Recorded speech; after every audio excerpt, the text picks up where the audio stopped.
That office was on the 6th floor of a long, narrow 9-story building on Dogenzaka in Shibuya that resembled an eel's bed. From the office windows halfway up the hillside, the view included Shinjuku's hotel district, Keberets across the way, and a famous nude theater behind. I still remember it was magnificent. Various paranormal phenomena had long occurred in this building. According to my subordinate in with spiritual sensitivity appeared in films like The Stretching Hand, A Spirit Road, where ghosts pass cut across the office rooms, and was supposedly the cause of all the bizarre happenings. Cigarettes left in ashtrays would suddenly vanish. Loud banging on desks and chairs echoed through the office when no one else was inside. Ultimately, the 6th floor windows would roar and rattle violently, as if someone outside was trying to wrench them open.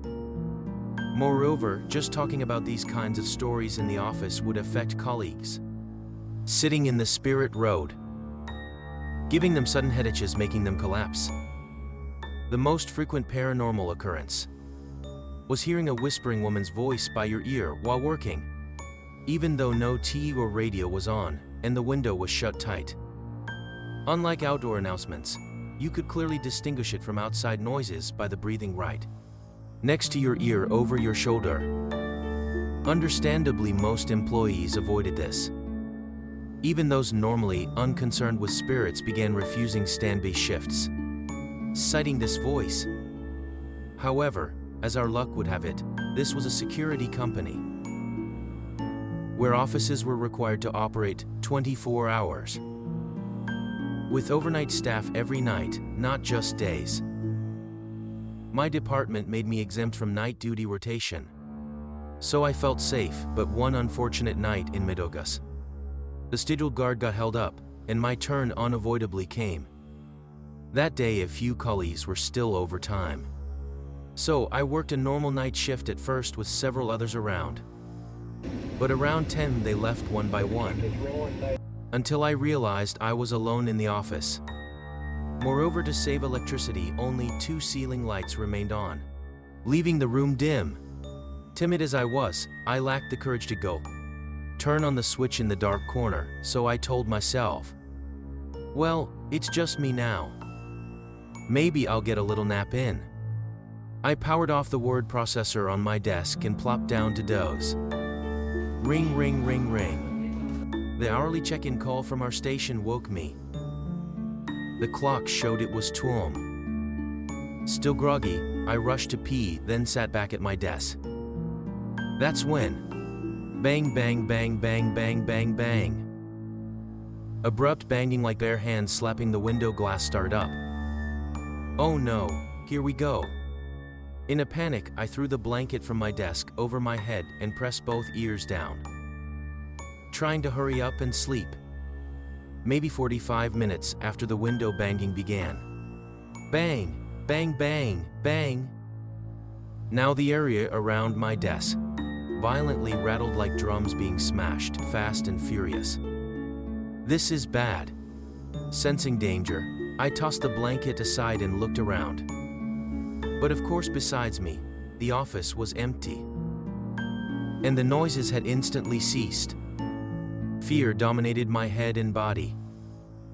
I didn't have the courage to leave my desk and check the room. I hunkered down and pulled the blanket back over my head.